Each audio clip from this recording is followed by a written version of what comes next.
So yesterday we saw really a nightmare scenario play out with near simultaneous events at separate but nearby locations.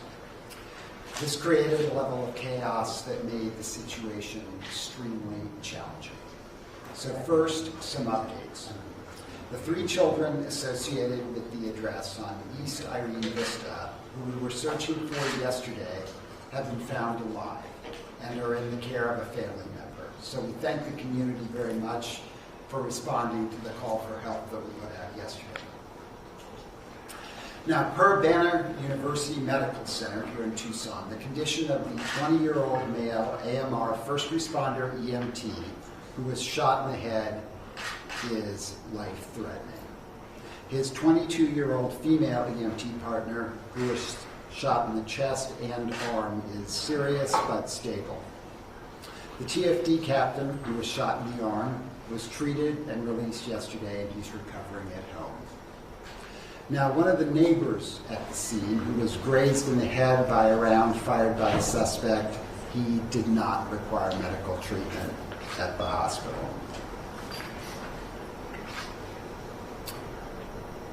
So we're at the very beginning of an ongoing investigation with an incredibly complex set of facts. There's a great deal that we still don't know. And so as additional evidence is uncovered, we expect to learn more. But here's an overview of what we know at this time. At approximately 3:46 p.m.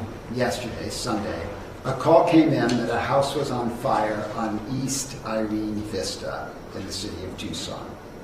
Tucson fire personnel responded and reported a vehicle following them into the neighborhood.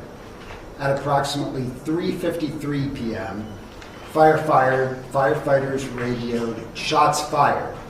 Less than 2 minutes later, firefighters radioed that a TFD captain had been shot. The gunman continued to shoot at firefighters as well as at neighbors who came out to help, ultimately shooting 2 neighbors, one who died at the scene. The deceased is 44-year-old Corey Saunders, and he is survived by his 11-year-old son who, to make things worse, witnessed the attack. Meanwhile, at approximately 3:55 p.m., a call came in that an AMR ambulance crew had been shot in Silver Lake Park, a little over a mile away, where they were standing by for an unrelated medical emergency. Now, to make this a little easier to understand, at this time, we believe the sequence of events went like this. The shooting suspect left the scene of the house fire and went to the park, where he shot the 2-person ambulance crew in an ambush attack. He then returned to the address on East Irene Vista, where he shot at firefighters and neighbors alike, basically anyone who was trying to help. The suspect then fled the scene again, ramming a Tucson police car that was responding to the incident. The officer in that car, Officer Danny Leone, 8-year veteran of the Tucson Police Department, immediately got out of his vehicle and took cover. The suspect then fired 3 rounds at the officer, who returned fire, striking the suspect. Officer Leone and other officers then rendered first aid to the suspect, who has been identified as Leslie Scarlett, a male, age 35. Mr. Scarlett has a criminal history that includes serving 6 years in prison for armed robbery. He also has a history of mental health issues. He is currently in the hospital in extremely critical condition. The fire was extinguished by the Tucson Fire Department, and unidentified human remains were found in the house. The mother of the 3 children who resided in the house on East Irene Vista is unaccounted for but presumed dead. There are far too many individuals with violent criminal intent and the means to injure and kill many people. Too often, first responders such as police, fire, and emergency medical services personnel become targeted for reasons that are unclear. Is it a vendetta, the uniform, the authority it represents, or just that police, fire, and EMS are the ones out in the field responding to crises and dealing with deeply troubled people day in and day out. The real question we should be asking is, how can we coordinate the work of our criminal justice and mental health systems to prevent these terrible attacks? Who are these ticking time bombs, and is there anything we can do working together instead of in silos to predict their level of risk? How does someone like the suspect in this case, a prohibited possessor, even come to have a firearm? There are many unanswered questions right now that need to be pursued further in the days to come. A 20-year-old EMT sitting in an ambulance in a park waiting help with a totally unrelated medical call should not be fighting for his life in an ICU. His AMR EMT partner and a Tucson firefighter should not be dealing with the physical and mental trauma of gunshot wounds. If this incident isn't a call to action, I am really not sure what is. I'm beyond grateful that Officer Leon had the skill, the courage, and the presence of mind to address the threat that he encountered and to end this suspect's rampage. His actions serve as an important reminder of the critical role police play in protecting the public, and his ability to go from using deadly force to rendering first aid is remarkable, but not unusual for TPD officers. I also want to mention and particularly thank our partners at the ATF who sent personnel to the scene to help our officers in any capacity needed. And, of course, I appreciate our mayor for joining us here today, and she'll be making some remarks shortly. With that, we're going to play a piece of the audio from the fire department's radios, followed by, you're going to see a segment of the body-worn camera video from Officer Leon's perspective. And most of that will be what you hear rather than see, because he was taking cover which obscured most of the view. So we'll start with that.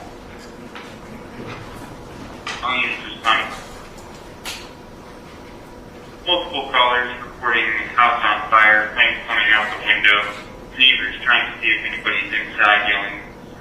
Fire battalion 1 upgrade the race cars, second back, please. Check battalion 1, EP4, engine 2, upgrade to 3. Battalion 1, additional check is going to be medic 1. I copy medic 1. This is approach, we got some showing. This is just be words like guy telling you real fast behind you. Good check, thank you. Station 10's at the scene. We have a single-story, single-family residential, small. We've got smoke showing from the front of the house. Single-story, base reconstructed, got a pitched asphalt shingle roof.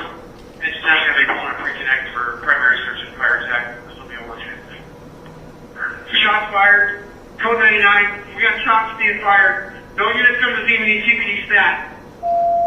All units from Battalion 1, let's make sure that we stay away from the scene for Agent 10. Do not approach into the scene. Let's stay away from the scene. Agent 10 from Battalion 1, you guys did the safely get out of that scene. We got one patient down. We're going to be clearing the scene. Battalion 1 copy. Marlon from Battalion 1, you copy. Code 99. That's permitted. Hey, get the fire. We're getting your shot. Sergeant Fire 10. You're being shot at. Ladder 10 from Battalion 1, you guys did what expect scene safely. Fire from Battalion 1, go ahead and start me a major medical as well.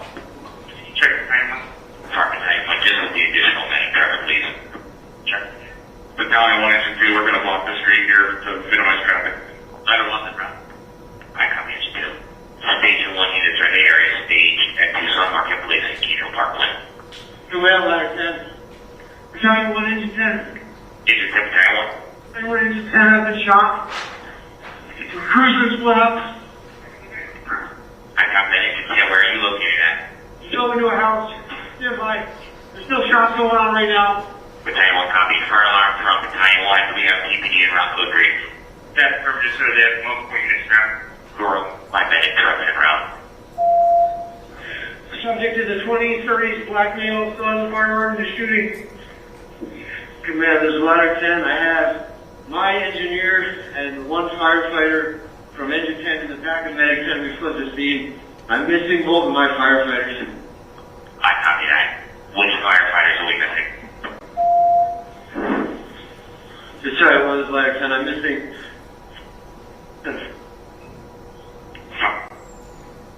From battalion 1, do you copy? This is firefighter from ladder 10. Are you code 4, sir? I am code 4. Do you copy? With you. Firefighter are present with me. I copy that. Engine 10 from battalion 1. Battalion 1, this is Engine 10. I'm by myself at a residence. I don't have the address right now. I got a GSW to the right arm. I think it's just superficial. I copy that. As soon as you can get that location, please relay it to us if you're able to. You're going outside right now. Be advised, DPD is pulling up right now. Command, we got the crew of ladder 10, both firefighters and one engine firefighter.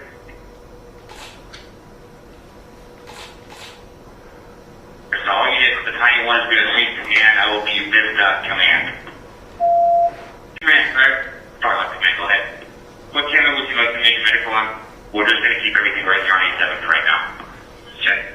Do I have another battalion 2 responding as well? Yeah, battalion 4, EC2, medic 22, medic 45, medic 7, call me ground. Sorry, command, give me those units again. I have battalion 4, EC2, affirmative, ladder 1, medic 22, medic 45, and medic 7. Command, this is crew 10. The shooter was walking back and forth behind ladder 10. He's in a striped shirt and still holding a pistol in his right hand. Command copies fire alarm. This is command. Going able to relay the information to TPD, please. Yes, affirmative. Command, be advised, we have the shooter on sample. He's shooting at the cops right now. We're backing up. He just did a cop car. He's shooting at the cops. Shooter is down. The cop shot him. I copy that. Shooter is down. Cop shot him.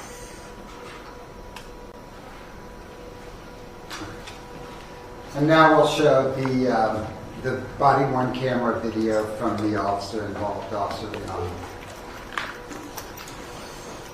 There is a 30-second delay without volume because that just happens with body worn cameras. There's a 30-second delay once it's turned on where you'll see the video but you won't hear the audio.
115, shots fired, suspect down.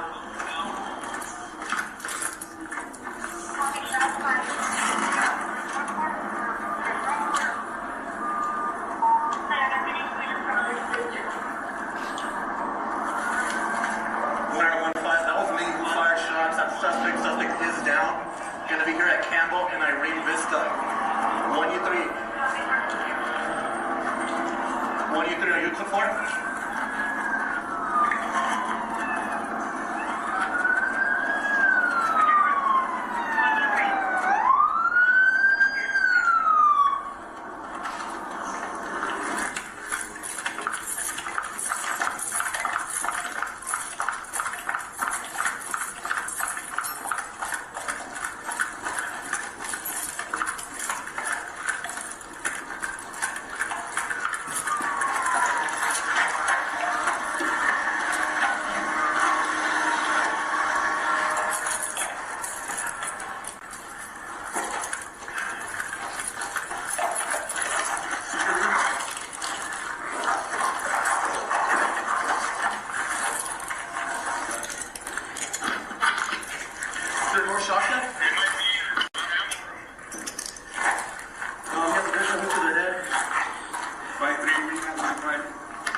Hey bro, pull up the car over here.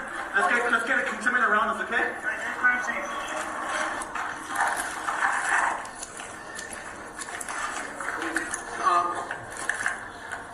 Here's a good shot to the head. There's looking more for any other injuries.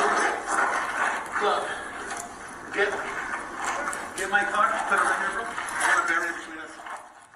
So we do want to warn everyone, viewer discretion is advised. This is body camera footage of those Tucson police officers down on the scene, all a part of that press conference today. Again, viewer discretion is advised. We're going to be staying on this press conference out of Tucson, Arizona. Multiple shot, one person dead. You can go over there.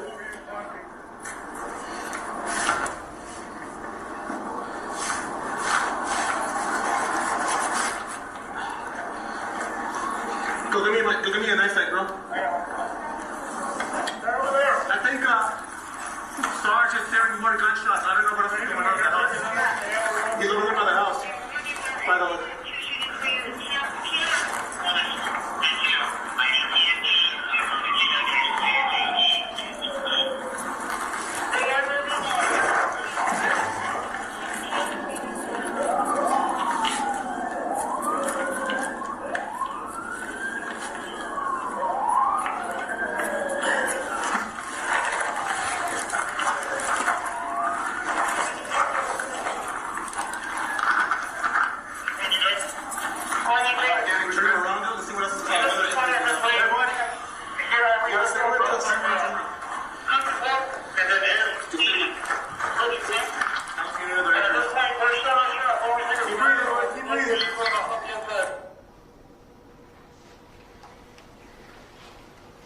All right, so just to be clear again, the 30-second portion at the start, no audio because that's typical standard for all of the body-worn camera footage. We can answer questions about what you saw after we hear from the other speakers. So we're going to start off with Mayor Romero. Thank you, Chief, and thank you all for being here today. The representatives of AMR and Chief Ryan, I extend my deepest condolences to the families of the deceased, including a good Samaritan who was simply responding to a neighbor in need before being shot and killed. The events that took place yesterday afternoon near Silver Lake Park and the surrounding neighborhood were horrific, plain and simple, violent and horrific. I ask the Tucson community to keep those that were injured in our prayers for their recovery, including 2 EMTs from American Medical Response, AMR, and our own captain from the Tucson Fire Department. I want to applaud the professionalism of the women and men at the Tucson Fire Department and the Tucson Police Department in continuing to carry out their duties and proceed with the investigation under difficult and somber circumstances. As your mayor, you have my full support with any needs that arise, and know that you are not alone during this difficult time. There are still many unanswered questions, and we must allow the investigation to play its course. While the specific circumstances surrounding yesterday's events were extraordinary, they are a reminder of the dangers that first responders from both Tucson Police Department and the Tucson Fire Department regularly face. Officer Danny Leon responded immediately to the scene, knowing that he would be entering harm's way. Despite his car being rammed and gunshots being fired directly at him, he demonstrated incredible composure and bravery in neutralizing the threat. His actions were heroic and likely saved lives. We have faced many challenges during this pandemic together as a community. One challenge that has emerged since the pandemic started in cities across the country, including Tucson, is a rise in crime, homicides, and instances of gun violence. I look forward to working with Chief Magnus, Chief Ryan, and the Gun Violence Prevention Task Force that I have assembled to explore expanding existing efforts and making necessary investments in violence prevention strategies, focusing on neighborhoods where we see violence occurring the most. We must take action to address immediate needs while working simultaneously on long-term solutions to interrupt cycles of violence. Thank you for all of our first responders, for your courage and service to our community every single day. You are on the front lines of keeping our community safe, and for that, our community owes you a debt of gratitude. I am ready to work with our community, with Chief Ryan and Chief Magnus, to make sure that this violence comes to an end here in Tucson. Thank you all so much, and I'm looking forward to additional answers such as the community, just like the community is. Thank you, Chief Ryan and Chief Magnus, for inviting me today, and for all of you coming to listen to us, and for your support.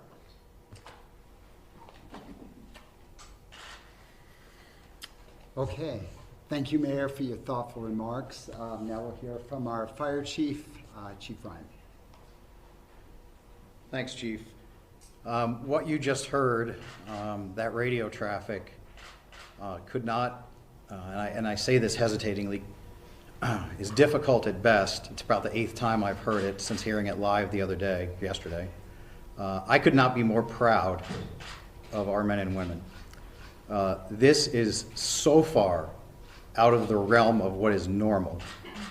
It's unconscionable, and it's difficult to not be intensely angry about what occurred. It's trying to make sense of a senseless act like this is almost futile.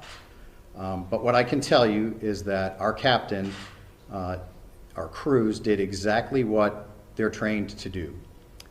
We train with our partners at Tucson Police to respond to active shooter incidents. We don't train to be a part of them. And our crew found themselves in the midst of this horrific mess yesterday. Our captain handled himself and his crew with professionalism and true leadership, maintaining a sense of composure and calm that I'm not sure that I could have. I spoke to him this morning. He was treated yesterday at Banner UMC, and it was great to hear his voice this morning. He went home last night to his wife and family, and I can tell you he's extremely humble and said, "Chief, it's just a superficial wound." There's nothing superficial about getting shot, okay? And so what I've told our members is that we will be there to support them. Chief Magnus, we have a robust peer support team. We work with the U of A and Dr. Patricia Haynes for behavioral health support, and Chief Magnus has graciously offered the assistance of TPD's behavioral health support unit to our members that need it. We respond to over 90,000 calls for service in this city every year. we will continue to do so. We will continue to serve this community professionally and proudly, but I will have to tell you that it's an incident like this that can shake your trust a little bit, and it's going to take a little bit of time to get back to good, as they say.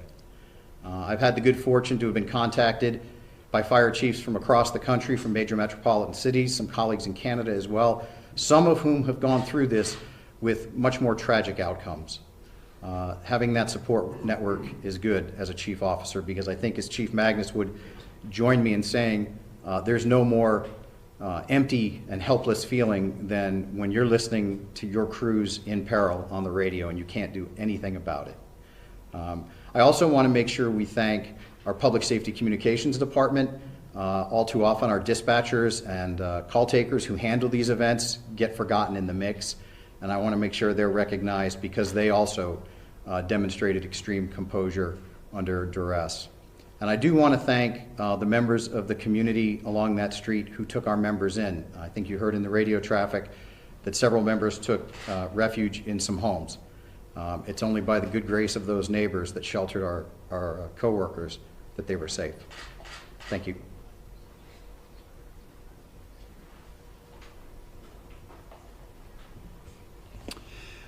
Okay, our colleagues from AMR will be here as part of the question answering if necessary. And as I indicated, well, actually, as Chief Ryan indicated, we want to absolutely appreciate our colleagues over at the Public Safety Communications Department. It is its own department in the city of Tucson. Their director, Chad Kazmar, is with us, but we couldn't do it without dispatchers that can remain calm, that can provide a multitude of services under the most complicated and challenging situations where there's so much going on. So we really valued them. All right, so with that, just keeping in mind that we really have limited information that we can answer questions about. We'll be happy to take a few and see what we can do. And I have several folks here with me from our investigative division that can help with that, including, as I said, Assistant Chief John Strader. So we'll start with you. Go ahead. Chief, do you have any indication that this man's actions may have been connected in any way to a fire earlier this year where his mother died, and this fire was in a structure that was immediately across the street from the house that burned yesterday? So we don't have any indications of that, but that is something that we'll be exploring, absolutely. Yes, sir. Is that fire that you mentioned being currently investigated as an arson? That fire investigation is already concluded, and so again, we're not sure what the connection, if any, might be, but again, that's something we'll absolutely be looking into further. The woman's body was found, the burned body. Any indication of how that person died? So just to be clear, we can't definitively place a sex or identity to what are essentially remains, badly charred remains in the residence. There is a strong presumption that that body is, the person of relationship in the house, but it's not 100% confirmed at this time. Can you speak to how that person died? We can't, other than there was obviously fire involved, but until an autopsy is conducted, we won't be able to speak to that. And what would be the relationship between that person, well, I guess I'll say this, the mother of the children that's missing right now, what would be her relationship with this suspect? And again, that's not clear with certainty. We're interviewing and talking with family members to learn more, but right now that's not clear. Yes? Is there any indication that the firefighters were specifically targeted? I know at the beginning you kind of mentioned they were followed into a neighborhood. Is there any indication of that? Right now, again, that's not something we're clear on. We know that actually firefighters, EMTs, and police officers were all subject to the violence from this individual. So whether or not anybody was specifically targeted based on, their job remains unclear. So at this point, motive is still really unknown, right? That's keeping this being investigated. That's right. Motive is unknown right now. Something we'll definitely be pursuing. Yes? Have officers spoken to the suspect yet? I don't know. The suspect, though, is in critical condition, so I'm guessing the answer to that is no. But beyond just what you heard at the scene while medical treatment was being delivered, I think it's highly unlikely since he is in CCU in critical condition. Chief, it's pretty clear that he was trying very hard to keep anyone from assisting anyone associated with the fire, either to rescue anybody in the building or to help to interfere with firefighters. And also, can you tell us more about the weapon? So really it is not clear what his intentions were because he was shooting at people, both neighbors and firefighters. So his intentions remain unclear. And at this point, we're not identifying the weapon, but there will be analysis done on it, and we will be working with the ATF on that. Chief, you mentioned he was a prohibited possessor. Why was he a prohibited possessor, and do you have any clues as to how he therefore got a weapon? Prohibited possessor based on his 6 years in prison for armed robbery and other criminal history. And no, we don't know how he got the weapon, and that'll be something that we'll be pursuing further in the future, absolutely. Chief, was the prison time in Arizona or elsewhere? I don't know the answer to that question. What kind of charges would he be facing? At this point, that hasn't been determined. Fire Chief, can I ask you a question? Sure. I talked to a couple of the witnesses at the scene. They said one of those, it sounds like 2 firefighters, if I'm understanding this correctly, weren't able to get back onto the truck. If I had listened to that correctly. One of them helped move some people away from the gunfire. I just kind of want to ask you about, firefighters, they aren't necessarily trained in that exact situation. That's not their main focus of their training. Can you speak to some of the heroism of what they went through? Sure. It's, like I said, we train to respond to active shooter incidents, not be a participant in them. The goal at that point is survival, right? We work in teams. We work in teams of 2 on our medic trucks, 4 on our ladder trucks and engine companies. And the team is paramount. And so nobody gets left behind. And it's that survival instinct took over. Some sought shelter in the first medic unit that was arriving on scene, and they left the scene. The captain, whose voice you heard on the radio from Engine 10, ordered his crew to just run in 4 different directions, just to split up. The ladder captain, the perpetrator was actively moving around the ladder truck to shoot at them. That's the radio traffic you heard from Ladder 10's captain. Same thing, getting his members to safety. So, like you said, I do consider those heroic acts for sure, because it's, like I said, it's so far afield from normal. Do we know if the 2 EMTs at the park that were stationed at the park, did any Good Samaritans at the park render aid to them while they were waiting for some more help? We have no information to indicate that there were other people in the immediate area of them. They were basically parked in the middle of a parking lot that was pretty much empty.